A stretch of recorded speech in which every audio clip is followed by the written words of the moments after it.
నువ్వు ఎంత మంచిగా ఉన్నా నిన్ను నిందించే వాళ్ళు ఉంటారు, విమర్శించే వాళ్ళు ఉంటారు, నిన్ను ఎండగట్టే వాళ్ళు ఉంటారు. బహుశా కారణాలు ఏమన్నా ఉండొచ్చు. నిన్ను కిందకు లాగాలనే ప్రయత్నం చాలా మందిలో ఉంటుంది.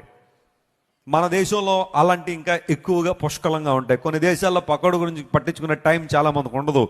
వాళ్ళ సమస్యలు, వాళ్ళ ఇబ్బందులు, వాళ్ళది ఏందో ఉంది. కానీ మన దేశంలో అందరికీ టైం ఎక్కువైపోయి ఎప్పుడు మన దృష్టి అంతా ఎవరి మీద ఉంటుంది?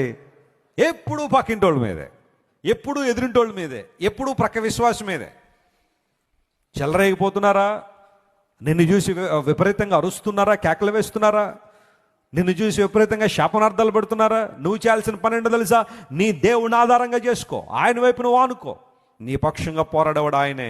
నీ జీవిత ప్రయాణంలో అలసిపోయి ఉన్నావేమో, తుఫానులో ప్రయాణం చేస్తూ ఎవరు నాకు కేడము, ఎవరు నాకు భద్రత, ఎవరు నన్ను కాపాడువారు, నా కుటుంబంలో ఎవరికైనా సమస్య వస్తే నేను వారి కోసం నిలబడుతున్నాను, రేపొద్దు నాకేదైనా వస్తే ఎవరు నిలబడతారనే ప్రశ్న బహుశా నీలో ఉందా?